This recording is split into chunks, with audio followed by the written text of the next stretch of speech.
Olá, boa tarde a todos. Vamos iniciar o nosso webinar sobre, neste caso, o mês da obstetrícia. É o mês da obstetrícia. Vamos, de certa forma, discutir e apresentar um tema que é transversal a muitas especialidades. A obstetrícia tem essa vertente, é uma área muito abrangente e hoje vamos falar especificamente na anemia na gravidez, daí a importância também, e daí também o nosso convidado, o Dr. Fernando Príncipe, que está aqui connosco e que nos vai ajudar, de certa forma, a falar de uma forma facilmente acessível para todos, que todos possam pôr as suas dúvidas e discutir vários pontos que sejam de interesse a outras áreas, se necessário. Agradeço já a presença de todos nesta tarde de sábado. Esperamos que seja uma conversa para os dois sentidos, por dúvidas, e o interessante disto é que realmente isso aconteça e esperamos, de certa forma, elucidar. Agradecer, antes de mais, também ao Hospital Lusíadas por esta oportunidade que nos está a dar, quer eu, quer o Dr. Fernando, trabalhamos no Hospital Lusíadas e realmente é uma mais-valia haver este tipo de palestras e de conversas que aumentam em muito os conhecimentos a vários níveis. Dr. Fernando, muito bem-vindo, agradeço a sua presença e daríamos então início à nossa sessão. Muito obrigado. Portanto, o meu nome, como sabem, é Fernando Príncipe, eu sou hematologista, comecei a integrar o Hospital Lusíadas desde há cerca de 2, 3 anos e acho que logicamente, esta webinar é o resultado daquilo que é a colaboração entre serviços e, logicamente, os aspectos multidisciplinares que muitas das doenças têm e são transversais a muitas destas especialidades que a instituição tem.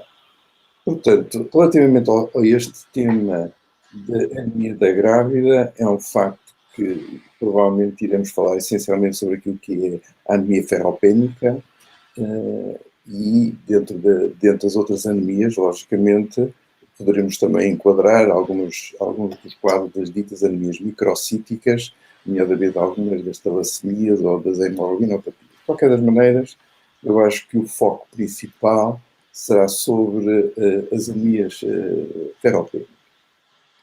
É um facto que quando se fala das anemias, há um conceito, que é um conceito numérico, que é definido pela Organização Mundial de Saúde, que define anemia exatamente com um valor de hemoglobina inferior a 12 gramas por decilitro na mulher.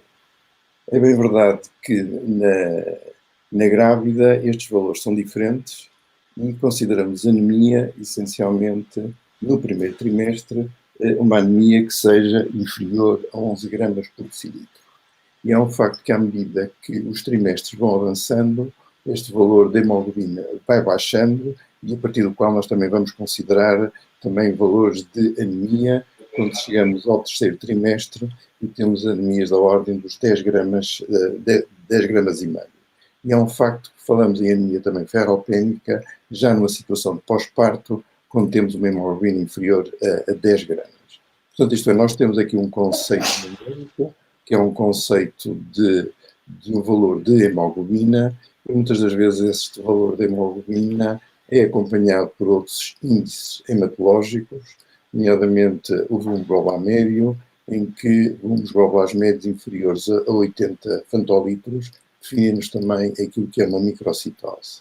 E é um facto que se temos uma anemia inferior a 11 gramas, se temos uma microcitose inferior a 80, e se isto é acompanhado de uma determinação de ferritinas inferiores a 30 nanogramas por mililitro, é um facto que nós temos aqui assim o conceito. Temos o conceito daquilo que é uma anemia e temos o conceito também daquilo que é a ferropenia. Isto é, muitas das vezes pode haver anemia sem ferropenia e portanto, interessa-nos ter sempre a determinação de uma ferritina para poder balancear e poder valorizar aquilo que é um valor de hemoglobina. E, portanto, é bem verdade aquilo que se sabe sobre a prevalência das anemias na grávida Há um estudo português, que é o estudo que é feito pelo grupo português de anemia, o Working Group de Anemias, que fez um trabalho com imensa piada, que é o estudo Empire, onde ele define que, curiosamente, em Portugal, cerca de 20% das mulheres têm ferropenia, estamos a falar em mulheres portanto, em idade fértil, e quando se vai especificamente para a grávida, há valores da ordem dos 50% a 54% de mulheres que têm ou anemia ou ferropenia. Portanto, isto aqui sim, acho que quando falamos na anemia da grávida, acho que temos que valorizar sempre aquilo que é a anemia e aquilo que é a ferropenia. E, portanto, isto são valores que muitas das vezes vão acompanhar aquilo que vai ser as nossas decisões e a nossa evolução, não é? De qualquer das maneiras, o conceito da anemia na grávida, há um primeiro conceito que acho que é importante definir, em que nós temos também temos um padrão de uma anemia fisiológica, portanto é uma anemia de diluição. Essa anemia de diluição tem a ver com o aumento do volume plasmático, que se começa a processar essencialmente a partir da terceira, quarta semana de gravidez, e é um facto que muitas das vezes a grávida chega a termo um aumento de volume plasmático da ordem dos mais 1.500 mililitros. Portanto, isto é um facto que isso representa só por si um aumento de volume, e esse aumento de volume determina também uma anemia de diluição. Claro que há outros dados relativamente importantes para a grávida, é que o conceito da massa eritrocitária da gravidez também vai evoluindo através do tempo. Isto é, sabe-se que durante a gravidez o volume de massa eritrocitária da grávida aumenta cerca de 30%, e isso são dados que também ajudam a equilibrar e a definir aquilo que é este non-balance entre o volume e a massa eritrocitária. E é curioso pensar que é um facto que uma grávida, durante um período das 40 semanas, vai precisar de qualquer coisa como cerca de 1.000 miligramas de ferro. É um facto que como é que o organismo vai ter que se adaptar para ir buscar tantos miligramas de ferro para manter uma vitalidade hematopoética extremamente importante, não é? E esses valores são relativamente simples de se perceber, isto é, se há um aumento de massa eritrocitária, há um aumento do valor de ferritina da ordem dos 400 a 500 miligramas. Se há depois a necessidade da hematopoiese do feto, que vai representar cerca de mais de 300 miligramas, portanto já vamos aqui praticamente em 800 miligramas, e o que se pensa é que no pós-parto, em trabalho de parto, há sempre perdas valorizáveis da ordem dos 150 a 200 mililitros de sangue, a que vão corresponder também de cerca de 200 miligramas de ferro. Portanto, é um facto que para esta cascata de necessidade de ferro, é um facto que tem que haver adaptações do organismo. Sabe-se que, do ponto de vista geral, em termos gerais, qualquer pessoa vai absorver cerca de 2 miligramas de ferro por dia em regime alimentar. Claro que, à medida que a gravidez vai aumentando, estes 2 miligramas de ferro vão aumentando para cerca de 4 ou de 6 miligramas de ferro. E, portanto, isto vai nos definir que, por mais cuidados que haja do ponto de vista alimentar, é um facto que a deficiência de ferro vai aparecer. E ao aparecer uma deficiência de ferro, acho que aparece aquilo que eu acho que é relativamente importante, que é a definição daquilo que são os screenings, daquilo que é uma avaliação hematológica antes de uma gravidez. Porque o grande objetivo dentro deste screening, dentro desta consulta pré-gravidez, é fazer com que no terceiro trimestre não haja nem anemia, nem haja ferropenia.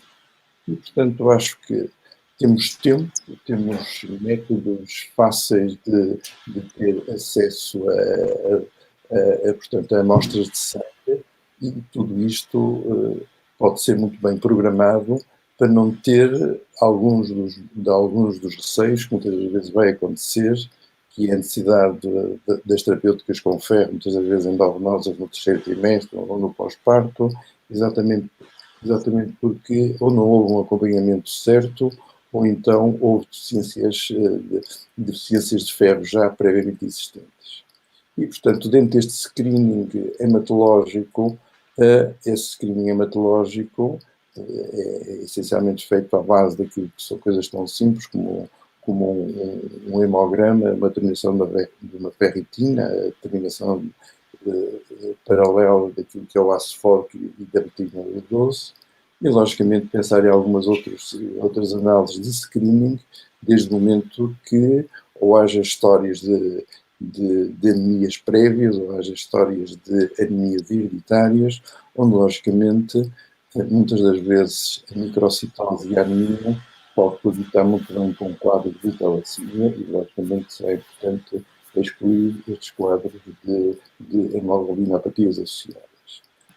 E, portanto, eu acho que isto poderia ser, acho que esta pequena introdução pode começar a ser um mote para alguma conversa entre nós Era e isso mesmo. queira participar. Sendo, é uma coisa, não é? Sendo nós sabemos que o déficit de ferro é neste momento o déficit nutricional mais frequente, ou que mais ocorre a nível mundial. E, mesmo nos países desenvolvidos, cerca de 18% mais ou menos, existe esse defeito nutricional. Pronto, é importante sempre, e o papel, muitas vezes, dos cuidados de saúde primários, na prevenção disto nas mulheres em idade fértil. Portanto, a idade fértil, nas mulheres que vão, e a importância sempre da consulta de pré-conceição, de os médicos nos centros de saúde, os médicos de família, terem noção de que conhecem a história daquela mulher, conhecem a história familiar e que sabem de antemão quais são os riscos daquela mulher, que, eventualmente, se tiver um hemograma, tem um hemograma com uma hemoglobina perfeitamente normal, mas que tem muitas vezes já as tais ferropenias e que isso quando é que eventualmente nós sabemos que apesar de o hemograma fazer parte das análises de rastreio, não é, que estão defendidas pela Direção-Geral de Saúde, a ferritina muitas vezes não faz. E, portanto, isto é extremamente importante, porque isso nos dará muitas vezes, e o que está, de certa forma, pela Direção-Geral de Saúde, é que a suplementação profilática de ferro só está indicada a partir da 14ª, 16ª semana. Mas perdemos ali 3 meses de mulheres que provavelmente não têm anemia, mas já têm ferropenia. E estamos a falar muitas vezes de algumas mulheres em que esse risco existe. As multíparas, as adolescentes, as mulheres e acontece muitas vezes na consulta, mulheres com 2, 3 filhos e que tiveram, e o último filho foi há 8, 9 meses, com intervalos intergenéticos muito curtos. Agora também é importante saber os hábitos alimentares, não é? Os vegetarianos e isso. Portanto, há um série de grupo de mulheres, e mulheres que têm história de hemorragias, em que o risco realmente da ferropenia é grande. E essas, portanto, não só o hemograma, mas também o doseamento da ferritina, muitas vezes nos faz, muitas vezes, um alerta para provavelmente começar a fazer a suplementação de ferro muito mais cedo. Outro aspecto, não é? Não sei se concorda com isso ou não. Dentro daquilo que é a prática que vamos tendo, é um facto que cada vez começamos a ver, curiosamente, mais mulheres, ou algumas mulheres, que foram submetidas a cirurgias bariátricas. Por exemplo, e sim. muitas vezes a cirurgia bariátrica, para nós é sempre um problema, nós hematologistas, porque isso leva sempre a um déficit crónico de ferropenias e de vitamina B12. Vitamina B12 e outra série de grupos de não é? E também não esquecendo alguma patologia que muitas vezes está associada à própria mulher, não é? E, portanto, eu acho que dentro deste screening, dentro daquilo que é a história que refere, daquilo que é o conhecimento que o médico clínico geral deve ter, e quando é que eventualmente deve referenciar ou não para a obstetrícia, não é? É um facto de ter um histórico daquilo que é, um cadastro daquilo que é a grávida, é relativamente importante, pode ajudar a resolver e a tomar as atitudes essencialmente profiláticas. Não é? Sim. É um facto, mesmo em regime alimentar, o regime alimentar é importante, não é? É um facto que nós começamos a ter vegetarianos. Portanto, eu há dias tive uma doente que tinha imensa piada, porque ela era vegetariana e era testemunha de Jeová. Outro fator de risco que se deve fazer o desenho da ferritina, nomeadamente as testemunhas. As testemunhas de Jeová, nós só sabemos da sua opção, não é? Quando há necessidade de tomar uma atitude. Não é? E é um facto que a conversa que eu tive com ela, uma conversa que eu posso escrever, teve piada, porque, isto é, quando nós absorvemos ferro, nós vamos absorver essencialmente um ferro N, que é o ferro, portanto, da carne, do peixe, portanto, das aves, não é? E, aparentemente, cerca de 150 gramas de carne vão dar um ferro elementar de absorção de 2 miligramas. E nós, para termos estes 2 miligramas numa doente que seja vegetariana, ela teria que comer qualquer coisa como 5 quilos de espinafres, que é uma coisa impossível, ou teria que comer qualquer coisa como 1 quilo de feijão. Portanto, só para ter estes 2 miligramas, não é? E é um facto que esta situação, as pessoas, muitas das vezes em conversa, não têm a noção daquilo que é o equivalente alimentar, não é?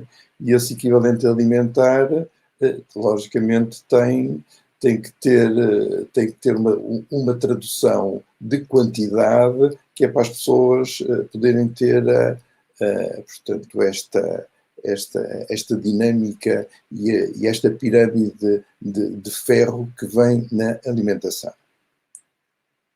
Eu não sei, eu acho que agora a doutora Graça Buchner deixou de estar, ficou freeze, está um pouco congelada, não sei se está a ter ou não algum problema de internet. A doutora Graça é um facto que perdeu a conexão. Ouvir. Já está outra vez no ativo. Com problemas da internet, desculpa. Pronto, portanto, estava eu a falar daquilo que eram os equivalentes de ferro em regime alimentar, naquilo que foi a história. Sim. Desta grávida que era testemunha de Jeová e era vegetariana, Sim. E é um facto que ela não tinha a noção daquilo que é a necessidade, o ferro que existia em termos de quantidade de 2 miligramas, porque achava que uma alimentação vegetariana, mesmo variada, nunca lhe daria, portanto, esta necessidade de 2 miligramas por dia de ferro. Eu tenho a noção, portanto, se eventualmente, é lógico que se nós fizermos, eu não sei se o Dr. Fernando concorda comigo, se tivermos uma ferritina de 70, as nossas reservas de ferro estão no máximo, tenho a noção, ou pelo menos próximo, e que isso aguentaria as necessidades durante toda a gravidez. É assim ou não? Portanto, mais ou menos. 70 nanogramas de mililitros de ferritina é um facto que isso, para um início, define-nos aquilo que é um bom depósito, certo? Pois. Agora, o que é certo... Nessa situação, eventualmente, poderíamos não fazer a suplementação. Certo. Agora, o que se requer é uma avaliação, portanto, do hemograma com ferritina em função daquilo que é a evolução da própria gravidez. Claro. Portanto, temos geralmente um objetivo. Nosso objetivo, quando tratamos as anemias ferropénicas da grávida, é pelo menos garantir que ao terceiro trimestre haja uma ferritina superior a cerca de 50 a 70 nanogramas por mililitro de ferritina, certo? Sim. Portanto, eu acho que isso pressupõe que geralmente entre a 24ª e a 26ª semana a necessidade de repetir um hemograma com uma cinética de ferro é relativamente importante, não é? Porque a ferritina é um dado importante, não é? Agora, a ferritina por si às vezes tem que ser balanceada também com outros dados, nomeadamente com as taxas de saturação. É isso. A ferritina também é uma proteína de fase aguda e pode estar falseadamente aumentada em situações de infecção. Portanto, também temos que valorizar em relação a isso, não é? E é um facto que, isto é, há grávidas que têm patologia cardíaca, ou têm patologia, ou têm doença renal, ou doença, portanto, de disfunção tiroideia, e é um facto que nós podemos ter ferritinas muito mais altas, mas com taxas de saturação baixas, certo? E isso obriga também a suplementação. Não é? Claro. Portanto, nós, quando falamos de taxas de saturação, é um facto que para nós uma taxa de saturação de 16 a 20% já começa a ser um equivalente de ferrotonia, mesmo tendo ferrotonia, Claro. certo? De uma forma. E isso, portanto, é mais para dizer que a ferritina é importante, é indiscutivelmente uma proteína de fase aguda. Agora, a gravidez em si não é nenhum processo inflamatório. Claro, portanto, claro, é isso. Agora, Claro. sabemos que pode haver doença associada que vai desencadear e originar aquilo que é o aumento da ferritina. E quando isso acontece, é um facto que as taxas de saturação são importantes, e muitas das vezes, além da taxa de saturação, nós podemos fazer a determinação dos receptores solúveis de transferina, que é um dado que nos ajuda muito portanto, a definir ferropenia quando há doença inflamatória associada, certo? Às vezes pode acontecer em certas situações de gravidez. Não é? Portanto, eu acho que, quando me pergunta qual é o valor de ferritina, sim, acho que a partir de ter 70 nanogramas por mililitro de ferritina é uma boa posição, uma boa position. Agora, o que é certo é que a corrida vai ser uma corrida longa, claro. E vai gastar muito. Pois, de uma forma, eu acho que de uma forma habitual, nós habitualmente os dosamentos da ferritina não faz parte das análises de rotina que vem no centro de saúde, nas gravidezes de baixo risco, pronto. E no fundo o que a norma é e o que a Direção-Geral é a suplementação a partir do segundo trimestre, muito bem, com a suplementação de ferro. Neste momento temos também outra... E habitualmente as dosagens, eu não sei, mas as dosagens dos suplementos em termos de ferro, portanto, mais serão uns 30, 60, que é mais ou menos o que habitualmente existe comercializado em termos de suplementos de ferro, e realmente nas doses profiláticas, não é? Que quando estamos a falar depois em situações de anemia, temos que passar para doses terapêuticas e doses maiores. O que também, não sei se também é a sua experiência, nós também estamos a ter também às vezes as senhoras que vêm com os polivitamínicos, não é, que são ótimos, não é, que têm, mas que têm muitas vezes, e eu também não tenho problema nenhum em utilizar, mas têm umas doses relativamente inferiores às doses isoladas de ferro, não é? Pronto. E o que eu noto também muitas vezes na prática é que tudo bem durante o primeiro e segundo, mas quando nós pedimos as análises de rotina do segundo trimestre, que é feita habitualmente depois das 24 semanas, aí começamos a notar a quebra da hemoglobina e é necessário depois associar outro suplemento de ferro. Não sei se tem essa experiência, mas é a experiência que eu tenho. Nós estamos mais habituados a ver aquilo que é grávida já com déficit acentuado, não é? Pois, é isso. Mas a noção que eu tenho é que a suplementação, não é? O polivitamínico é uma coisa prática, é ótima, desde que as reservas de ferro lá estejam, não é? Pronto. E aí que a gente começa a perceber. E às vezes depois, no segundo trimestre, com a baixa, depois é necessário muitas vezes associar outro ferro, não é? Pronto. Claro. Eu acho que a noção dentro daquilo que foi aquela cinética de ferro, que falei sobre aquilo que é ao longo da gravidez, aquilo que é mais ou menos definido, é que são precisos cerca de 27 a 30 miligramas de ferro elementar por dia, certo? E, portanto, isto é um facto que temos muitas formulações que permitem isso. Nós, curiosamente, nestes últimos 3, 4 anos, vai havendo sempre novidades, e uma das novidades que foi há 4 anos muito conversada nas nossas reuniões era exatamente a importância do ferro oral e qual era a dose certa do ferro oral. Isto porque, dentro daquilo que são estes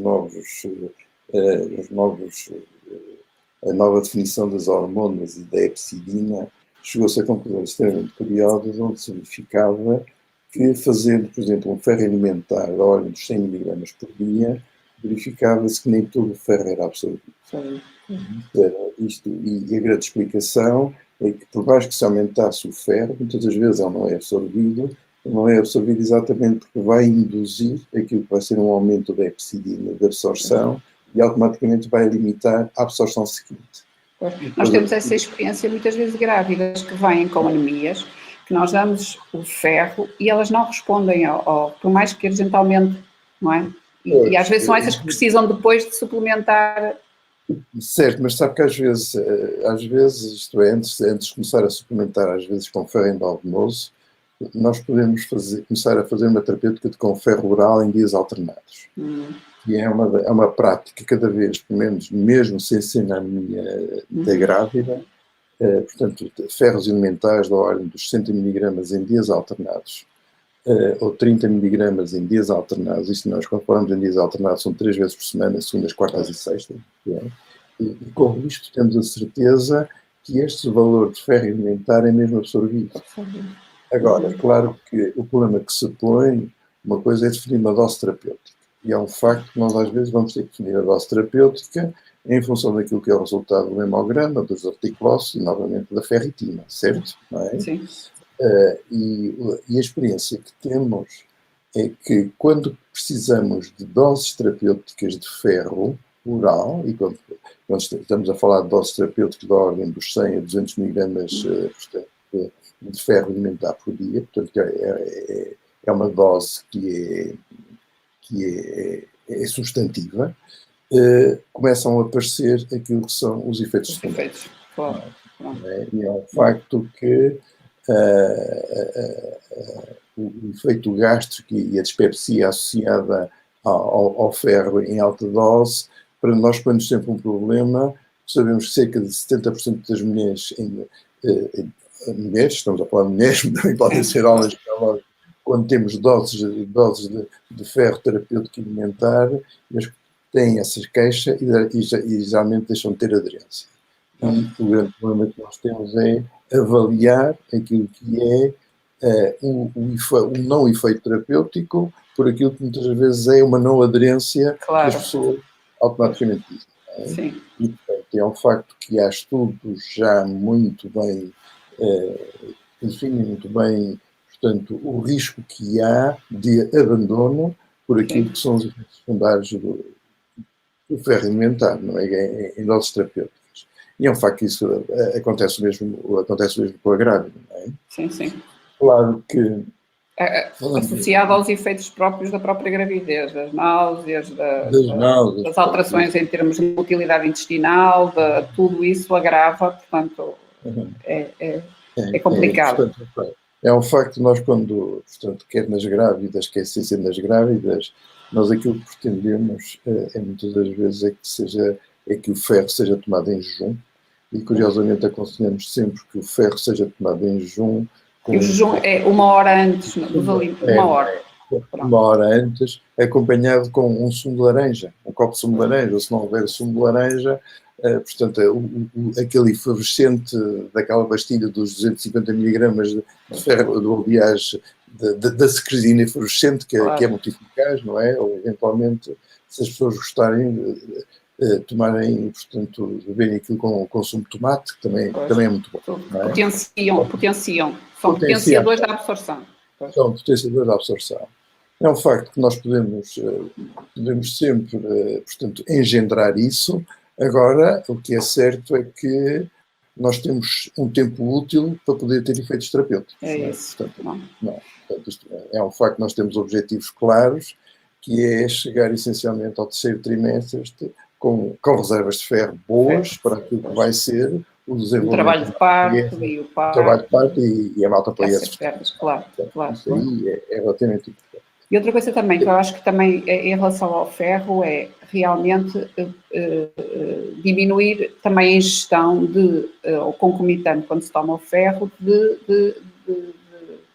como os derivados do leite, o café, e os chás, as bebidas, que também prejudicam a absorção. E outra coisa muito importante aqui, não é? E o excesso de gordura com os fitatos. Os fitatos também muitas vezes... Portanto, eles dizem pelo menos 2 horas E outra coisa que nós na obstetrícia também damos muito é, as grávidas têm as queixas das azias e dos refluxos, e portanto nós damos muitas vezes os antiácidos, ou damos, não é, ou damos mesmo porque também tem a obstipação, damos os alumínios, o hidróxido de alumínio, ou damos o magnésio porque tem duas lombalgias e tem contrações, e tudo isto, o fármaco faz parte da nossa rotina, interfere com a absorção do ferro. E, portanto, é um conselho que também nós damos, desfasar a toma destes, pelo menos 2 horas, não sei se também mais ou menos é essa a prática, não é? Para pelo menos tornar mais eficaz essa terapêutica, não é? É essa a prática, embora conforme, há um dos medicamentos que nós não gostamos muito, que são os inibidores H2 gástricos, não é? O omeprazol, o omeprazol, portanto, nós sabemos que a acidez gástrica é muito importante para a absorção de ferro.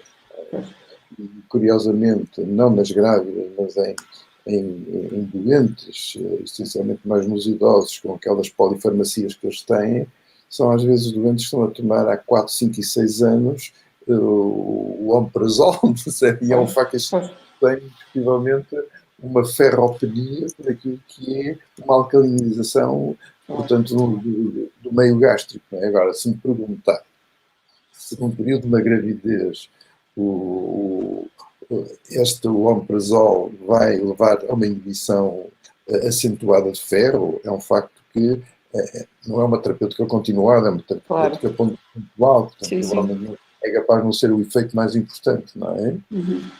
Mas o que é certo é que ter a noção também que há alimentos que inibem a absorção de ferro e que não devem ser tomados em conjunto com o ferro, eu acho que isso é importante, não é?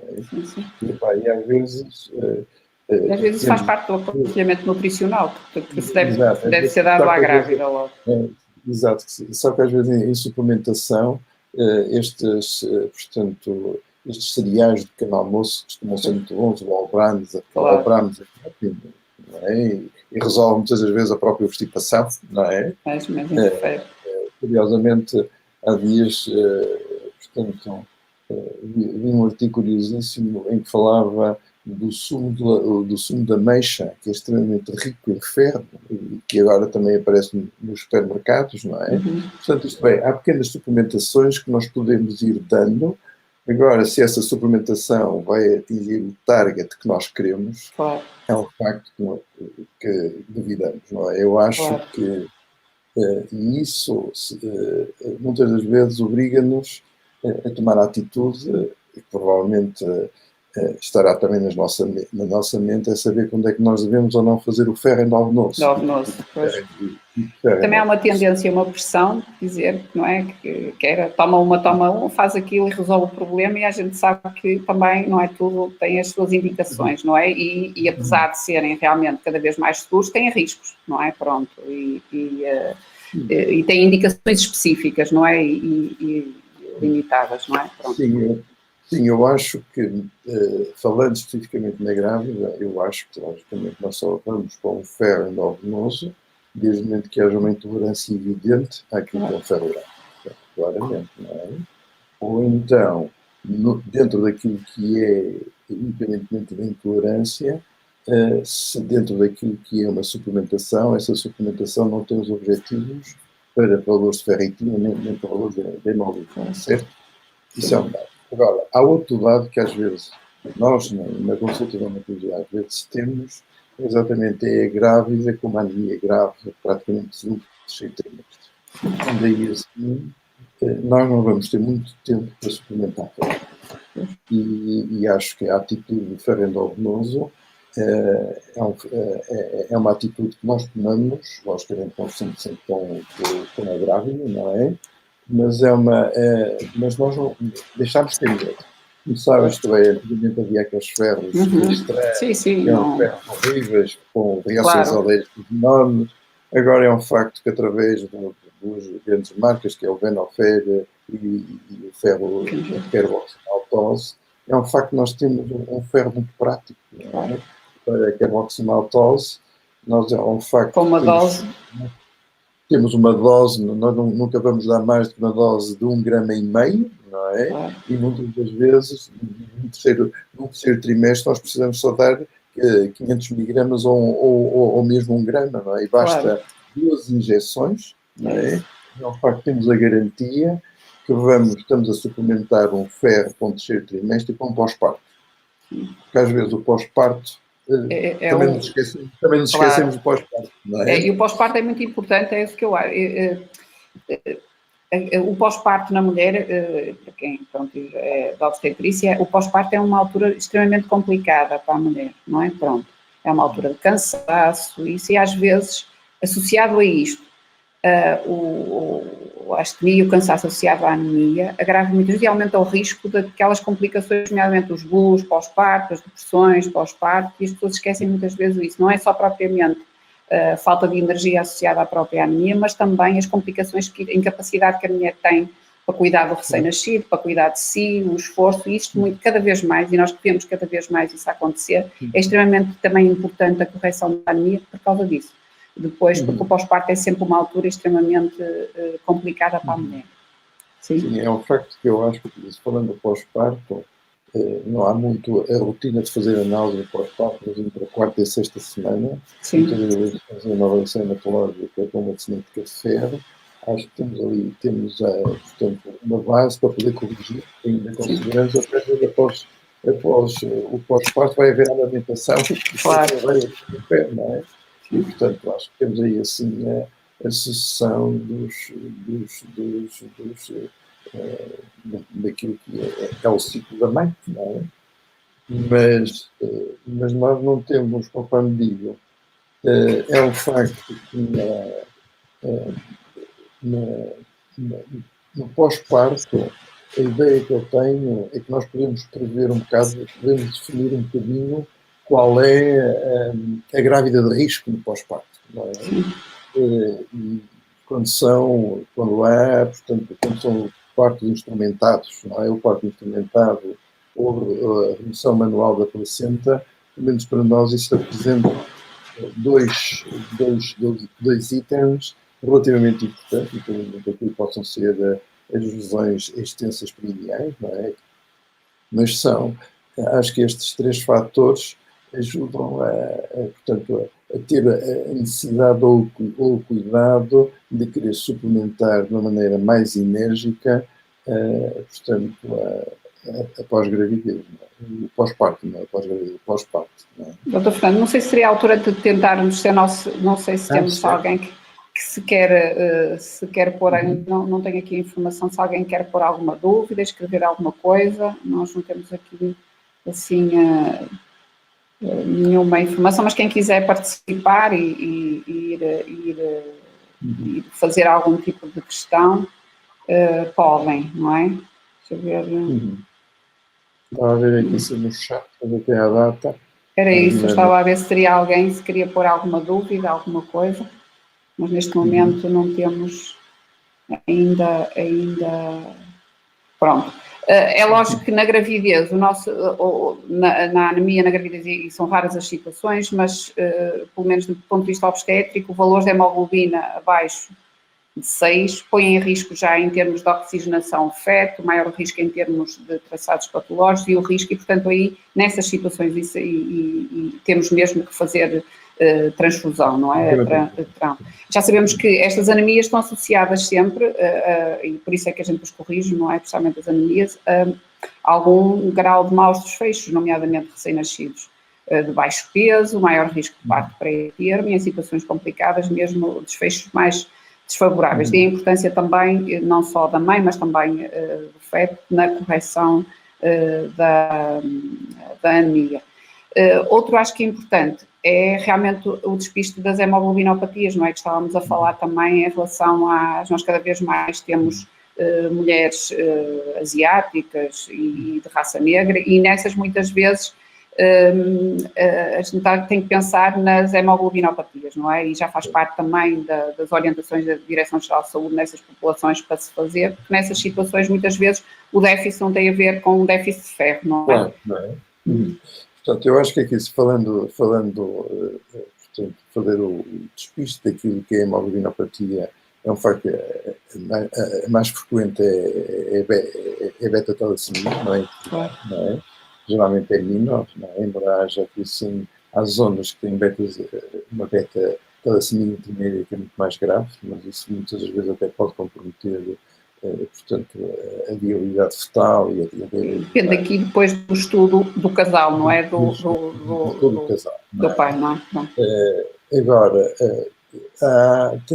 isto é, às vezes aparecem-nos na consulta, curiosamente, são brasileiras, algumas delas com traços de anemia de células falciformes. Falciformes também.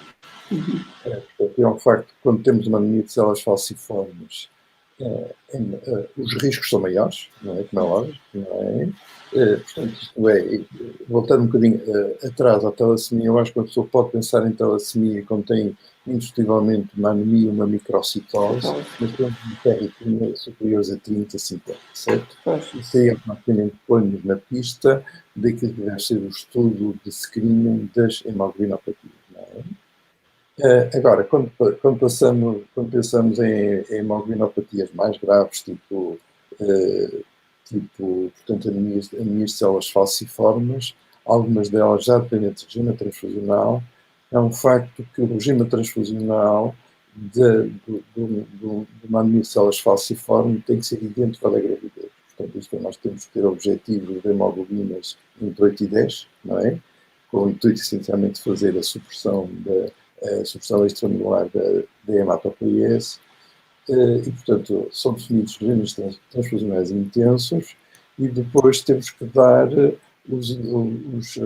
o desfarral, portanto, temos que fazer a quelatização de ferro, em que temos que dar a terapêutica para poder-se eliminar o ferro em excesso, não é? Isso aí põe problemas.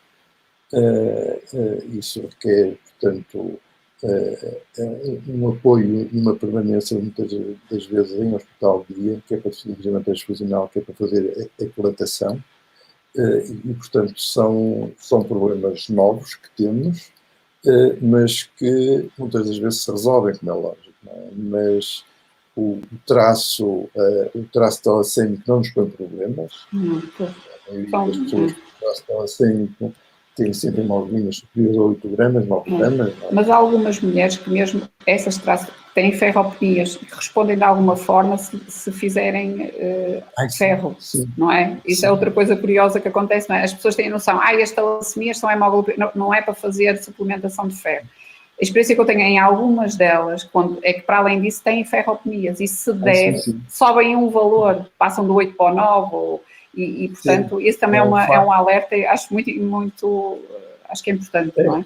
É importante isto repara, uma talassemia pode ter deficiência de ferro, e é um facto que nós aí sim temos sempre o nosso cut-off da ferritina inferior a 30, mesmo talassémico temos que ter ferro, é lógico, não é?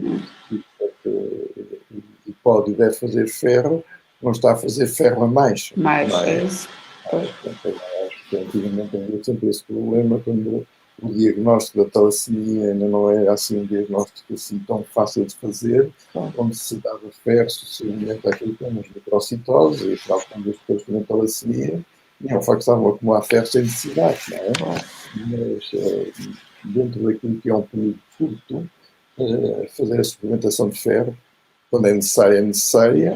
Agora o problema que se pode pôr é se uma beta-talassemia deve ou não fazer, independentemente do screening, se deve fazer ou não a suplementação profilática com ferro. Isso. É outra questão. Claro. Mas, desde o momento que tenha necessidade de ferro, logicamente terá que fazer. Não sei se há alguém, mas acho que não. Sim, não consigo ver aqui. Talvez seria aqui, mas acho que não temos assim perguntas. Não vejo assim. Entre chat e perguntas não tem aparecido. Em que isto às vezes, eu acho sempre importante isto da anemia na grávida, precisamente para evitar, porque os trabalhos de parto, e de um ponto de vista prático para nós obstetras, não é? A gente sabe que o trabalho de parto, às vezes, são trabalhos de parto que demoram, são mais arrastados, com perdas, às vezes, a estimativa que nós fazemos, e isso é também importante, não é? Portanto, a estimativa que nós fazemos muitas vezes das perdas às vezes, são subvalorizadas, não é? Pronto, e a gente não se apercebe, e só depois se apercebe no pós-parto, quando verificamos que as mulheres têm realmente alterações hemodinâmicas e se vê realmente que houve ali perdas acentuadas, não é? Pronto. E realmente a necessidade, muitas vezes, de se fazer transfusões que se poderiam evitar se houver um acompanhamento e um cuidado em relação à suplementação durante a gravidez, acho que é extremamente importante para nós clínicos e práticos na obstetrícia, não é? Também temos a noção que às vezes as grávidas não cumprem muita medicação, precisamente pela mesma história dos efeitos adversos que é o habitual, não é? Quando a gente diz, a senhora, elas dizem sempre que sim, que fazem a medicação, mas a noção que a gente às vezes tem, e se, não é? Eu às vezes pergunto-lhes, quando vejo o valor da hemoglobina a baixar, faz o ferro uma vez por mês, não é? Logo assim, elas, quer dizer, pronto, é preciso também dizer, quando elas dizem que ter a noção se realmente se cumprem ou não e tentar adaptar.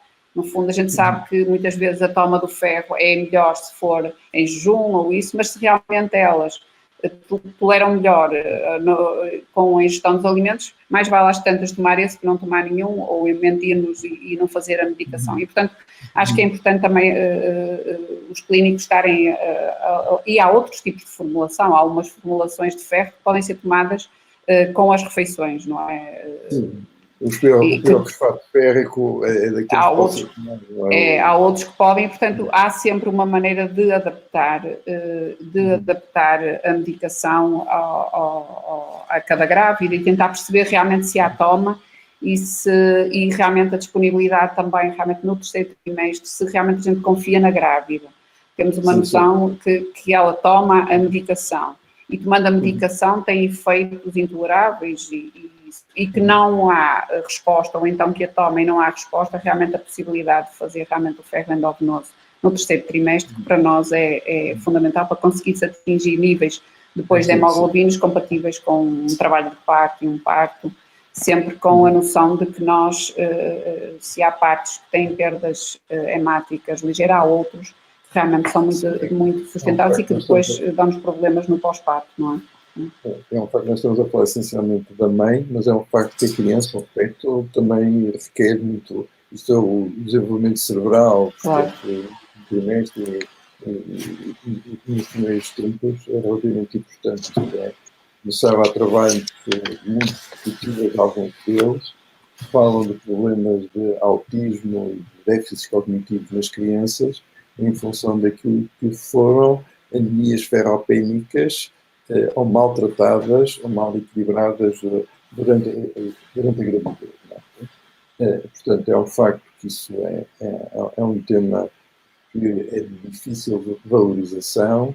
Agora, se uma pessoa pensar que é no último trimestre e nos primeiros tempos pós-vida que vai haver o grande desenvolvimento cerebral, é necessário, e sabendo da importância do ferro, é um facto que pode haver padrões de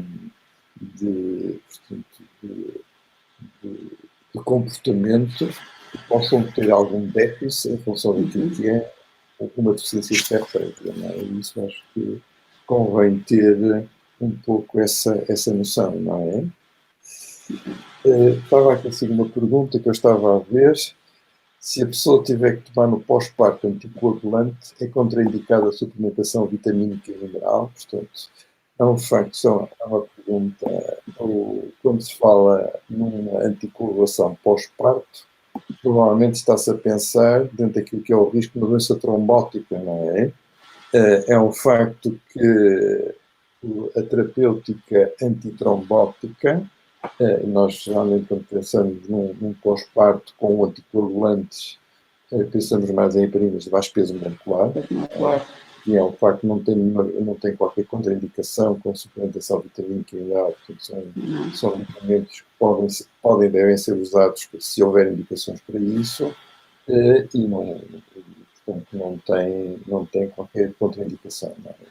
É um facto que esta pergunta, pronto, isso pode a partir daqui nascer eventualmente outros webinars que é falar do risco trombótico do da risco grávida, trombótico, que é enorme, não é? Outro, sim. não é? E das trombocitopenias, que também é um tema relativamente importante, Sim, sim. mais comum do Sim, que parece. Não é? sim, sim, sim. E O isso pode ser. tromboembolismo venoso cada vez mais, e nós sabemos, não é? E eu acho que nos últimos anos se tem feito realmente um esforço para evitar estes episódios, que são realmente as principais causas de morte das mulheres, não é? Nos países desenvolvidos, não é? Portanto, e fazer a hipocoagulação começa a ser uma rotina em todos os serviços, não é? Quer durante, quer no pós-parto. E realmente também não há qualquer tipo de contraindicação realmente em relação à suplementação ou outras terapêuticas. Pois, isso é tão verdade que quando se fala nas hemoglobinopatias, e estamos a falar de algumas das hemoglobinopatias, normalmente são as falciformes, em que pode haver as crises de falciformação com doença trombótica, e é um facto que essas grávidas fazem a heparina como profilática durante praticamente toda a gravidez, não é? E muitas vezes estamos a falar de doses terapêuticas, não é?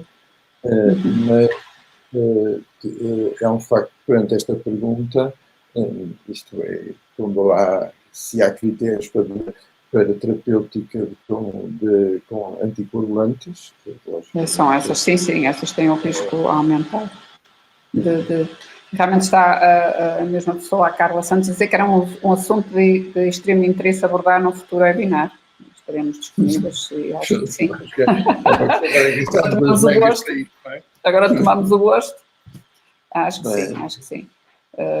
Não sei se há mais alguém que quer fazer mais alguma pergunta. Estão aqui a escrever.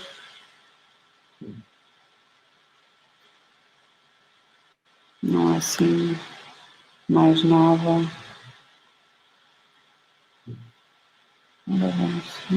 Nada assim. É só um elogio para nós. Estamos de parabéns, doutor Fernando, não é? Pronto. Mas estamos a fazer em relação, por exemplo, estamos a falar em relação à suplementação do ferro e também há outras suplementações. Quando suplementar só com ácido fólico, por exemplo, ou nas situações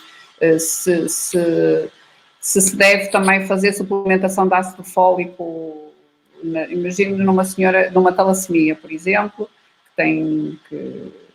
a suplementação de ácido fólico tem lógica ou não? Sim, isto é, teoricamente uma talassemia, antes de estar grávida já deve estar a fazer o ácido fólico, não é?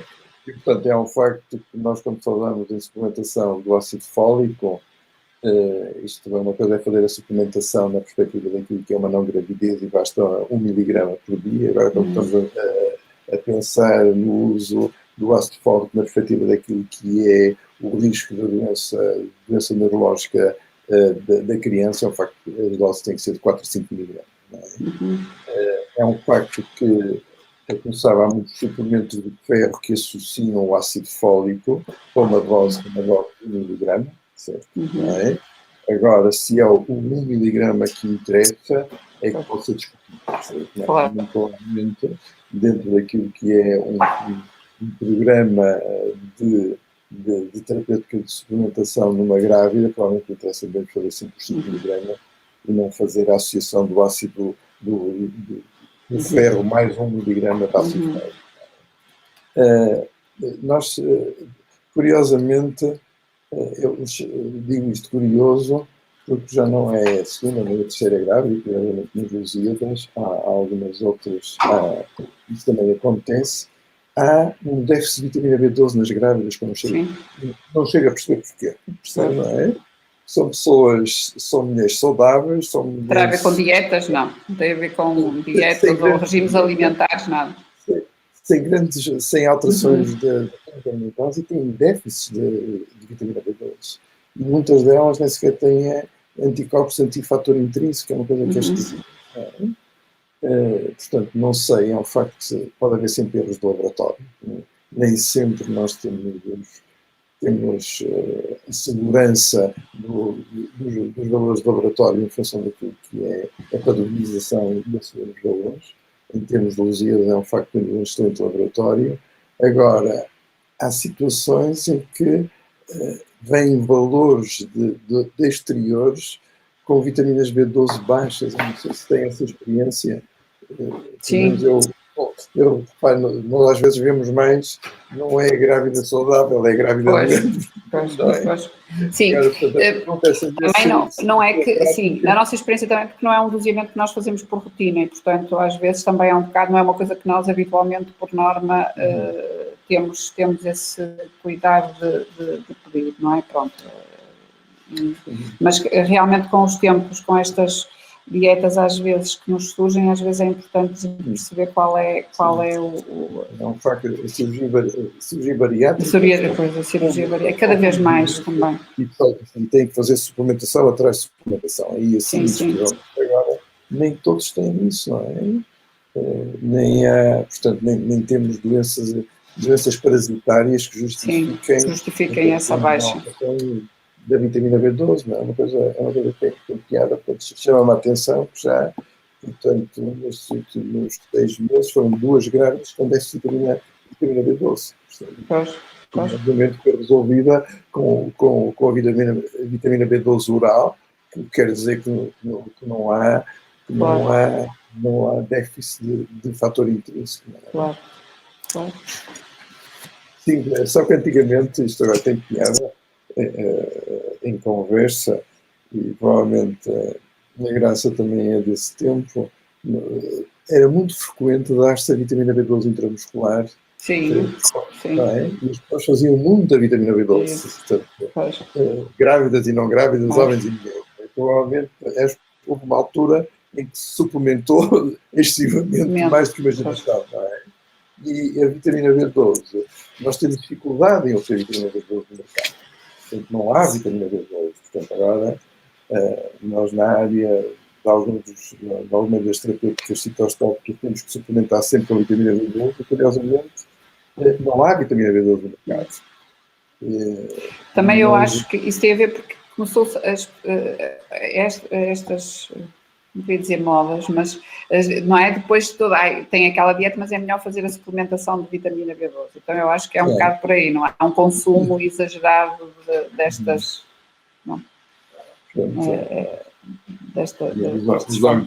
Os hábitos alimentares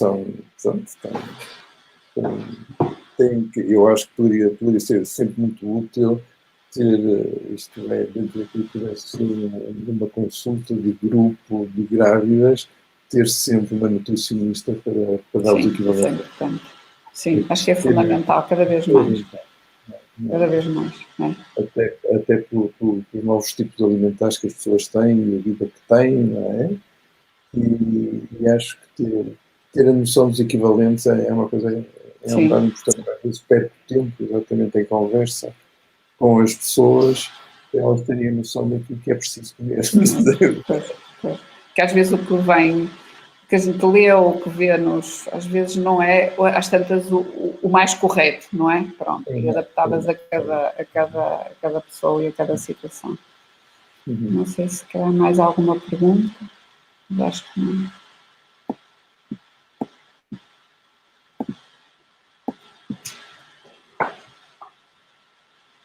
Não sei mais. O Dr. Fernando é apologista, imaginemos, numa grávida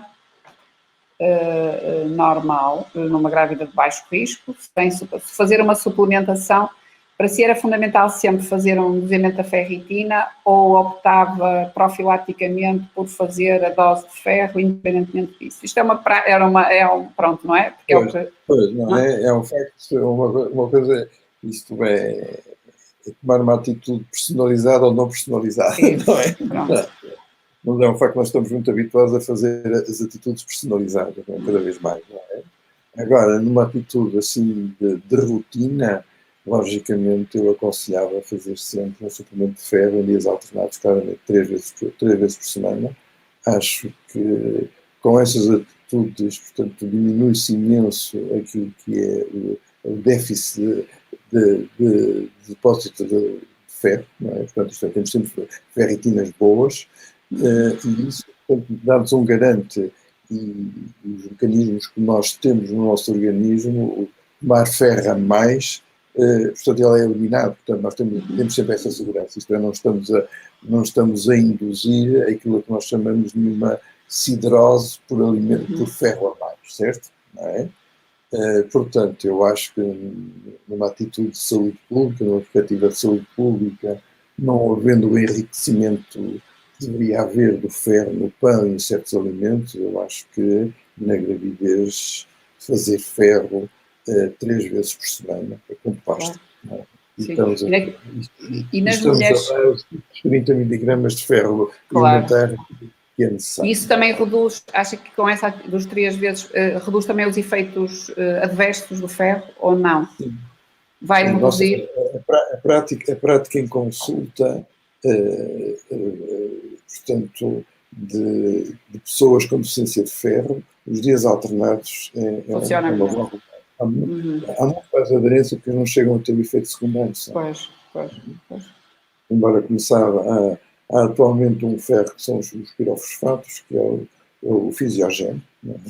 O fisiogênio, portanto, é um facto, é um ferro oral não comparticipado, mas é de uma excelência, de uma permanência espantosa. É um facto que tem as doses dos 15 e dos 30 miligramas e fazer 30 miligramas em dias alternados, portanto, aquilo dá tempo, percebe?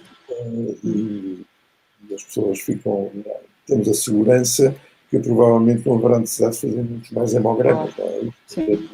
Aquilo que é uma medicina não personalizada. E os bebíveis, aqueles bebíveis que podem misturar na alimentação, ou isso, dosear, também não seria também outra opção? Sim, eu acho, repare, é um facto que nós, quando começamos a ter intolerância ao ferro, vamos experimentando as fórmulas todas. Há uma das coisas que eu acho que é importante transmitir é que cada vez estamos a abandonar mais aquilo que são os ferros de hidratação entérica. Sim, pois. O tardiferron, outros medicamentos da ação retardada. A libertação de ferro no intestino, a absorção é má e pode dar a nível de intestino delgado. Então, isto é um facto que na grávida não deve ser usado, claramente. Na população em geral, também o uso do ferro retardado não tem, portanto, está a começar a ser abandonado exatamente pelas consequências que tem de provocar pequenas úlceras a nível intestinal e é um facto que estamos a induzir um efeito iatrogénico grave que provavelmente...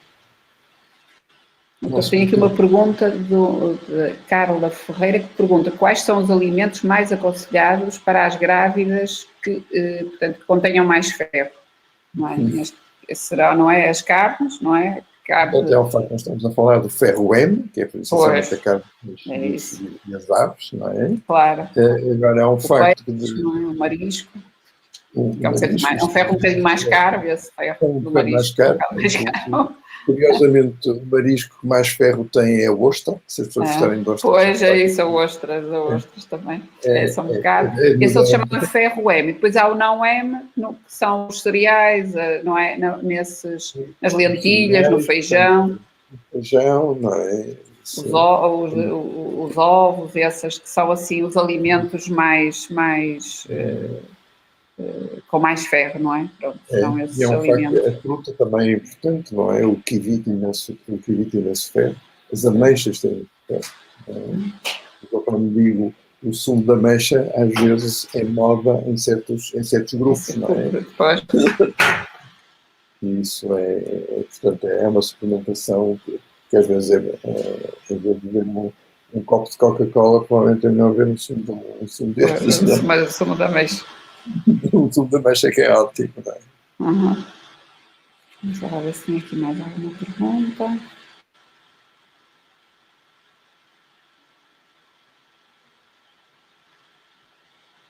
Não sei se mais alguém quer fazer mais alguma pergunta ou não. Pelos vistos não temos assim mais nada em relação...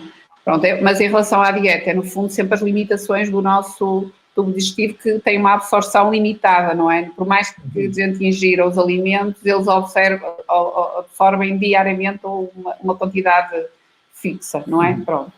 E a noção que eu tenho, eu não sei se, independentemente, há senhoras que por mais que sejam de suplemento com ferro, parece que não há absorção. Portanto, enquanto que há outras que nós administramos o ferro em doses terapêuticas e elas respondem, há outras que, independentemente disso, não respondem. Acha que nessa situação será tal, os dias alternados resolverá essa situação? Ou nessa estará a indicação fazer o ferro endovenoso? Portanto, é um facto que quando não há um efeito terapêutico do ferro, tem que haver sempre a pergunta, o que é que, isto é, se antigamente já houve alguma deficiência de ferro. Nós sabemos de uma maneira clara que, por exemplo, anticorpos anticélulas parietais torna as pessoas refratárias a ferro oral. Isso é claro, a gastrite. Uma gastrite tem anticorpos anticélulas parietais, portanto, por mais ferro que se toma, ele nunca é absorvido, certo? Portanto, isto é, às vezes, na gravidez, pode-se refletir aquilo que é uma patologia anterior, não é? Portanto, se não houver uma grande investigação, isto é, pode haver a necessidade ou não de investigar aquilo que é uma não absorção de ferro. E, portanto, pedir os anticorpos anticélulas parietais pode justificar uma não absorção de ferro. E é mais um critério para poder usar, portanto, o ferro endovenoso. Nós usamos muito ferro endovenoso, exatamente em gastrites autoimunes e em doenças síndromes de má absorção, não é? Claro que pensar num síndrome de má absorção de uma grávida pode existir, não é? Mas geralmente nunca se vai instalar durante um período de gravidez, portanto já há prova. Tem esse histórico, não é? Já há esta história que nos ajuda. Agora, não havendo o target pretendido, é um facto que entre aquilo que é um ferro não absorvido ou uma não aderência, é sempre aquela velha discussão. Pois. Agora, mas de qualquer das maneiras, estamos em período de terceiro trimestre, não sendo atingidos os objetivos, eu acho que aí mais uma vez se justifica o ferro endovenoso. E é um facto que o ferro endovenoso são 2 injeções de 500 miligramas, dá-se sempre tudo em função daquilo que é o peso, em função daquilo que é o valor da hemoglobina, qual é o target que nós queremos para ferritina, e portanto, repare, acho que resolvemos uma situação e estamos a dar segurança a uma mãe e a uma criança. Eu acho outro fator importante também, que eu acho que quando nós administramos ferro endovenoso, muitas vezes, mas devo tomar o ferro ou não? Concomitantemente não, começar o ferro, não sei se não são dos 5 dias, 5 ou uma semana após, ou não há essa limitação em termos de... Isto é, fazendo o ferro endovenoso, é um facto que o ferro oral não se justifica, certo? Eu acho que a única dúvida que poderá haver é avaliar aquilo que é o depósito de ferro após uma injeção de ferro endovenoso. O que se sabe, dentro daquilo que é a cinética do ferro e aquilo que são os falsos resultados laboratoriais, após uma injeção de ferro, só nos interessa fazer uma ferritina cerca de 6 semanas após. Portanto, e assim é que nós temos a noção, certo? Agora, temos a nítida noção que após aquilo que é o cálculo feito para a anemia e para o peso, nós sabemos que temos sempre ferritina superior a 80, certo? Portanto, isso é um dado adquirido. Não justifica a administração depois de ferro oral. Não. Quando achamos que estamos a dar a dose completa de ferro necessária, não é? Está, porque entretanto, depois, chegando ao pós-parto, não é? Começa tudo ao contrário. Não é? Portanto, começa a haver, isto é, portanto, vai haver a paragem de todo esse metabolismo e, curiosamente, não havendo também período menstrual associado, é um facto que começa outra vez os depósitos de ferro todos a aumentar. Não é? E, portanto, é um facto que a necessidade da suplementação oral depois do ferro endovenoso não se justifica. A não ser que haja uma perda evidente, isto é, que houver hemorragias permanentes e constantes. E assim já é um risco e as pessoas têm que ser seguidas e orientadas, portanto, com uma sequência, portanto, em função daquilo que é a queixa e o valor as pessoas têm a noção que, com a administração do ferro endovenoso, a resposta é mais rápida em termos de ferro, em relação ao ferro oral. Portanto, isso é verdade. Portanto, só que há um trabalho que tem muita piada, são trabalhos de meta-análise, em que sempre se discutiu muito o ferro endovenoso e o ferro oral. Portanto, isto é, de uma maneira global, aquilo que nós podemos dizer é que quer o ferro endovenoso, quer o ferro oral, vai ter sempre o target daquilo que é o valor da hemoglobina, com uma diferença cerca, dizem eles, em trabalhos de meta-análise, entre 0,6 a 1 grama de diferença, certo? Agora, o que se sabe são várias coisas, isto é, o valor da hemoglobina que sobe é mais rápido, o valor de ferritina é mais estável e as crianças nascem sem anemia e com ferritina. É? Então, isto é, são dados que, portanto, dentro daquilo que é um facto que estamos a falar de uma terapêutica que é mais cara, mas é um facto que é uma terapêutica que dá uma segurança completamente diferente. Acho que às vezes quando nós tratamos, não estamos só a tratar a grávida, também já estamos a tratar o recém-nascido também. A criança pode nascer, o recém-nascido pode nascer com anemia, o recém-nascido pode nascer com ferrotina, certo? Com esta terapêutica é um facto que estamos a fechar um circuito, é um circuito de segurança. Não é? Claro que depois disto tudo depois poderia aparecer sempre aqui um neonatologista, saber qual era a orientação que ele dava. Agora, o que é certo é que temos, dentro daquilo que são estes trabalhos de meta-análise, os resultados são claros. Isto é, acho que há vantagens, percebe? Claro. Há claras vantagens. Acho que está aqui alguém escrevendo alguma coisa, mas ainda não. Está digitando, está falando. Está digitando, é isso, estamos a aguardar. Pronto, também já ultrapassamos a nossa hora, não sei. Deixa eu ver. Obrigado a todos. Pronto, bem. Pronto. Pronto. E nós também, acho que, não sei, o Dr. Fernando, se quer dizer mais alguma coisa, eu por mim aprendi também, a gente está sempre a aprender estes webinars tão importantes, por isso é uma maneira também de conhecimentos. Quero agradecer a sua presença também e também quero agradecer ao Hospital Lusíadas esta oportunidade que nos dá e acho que é extremamente importante estas iniciativas e despeço-me de todos também a agradecer a presença num sábado à tarde, que são sempre preciosos para quem trabalha durante toda a semana, e agradecer a presença de todos. Dr. Fernando, muito obrigada muito obrigado. Bom fim de semana. Obrigada. Deus.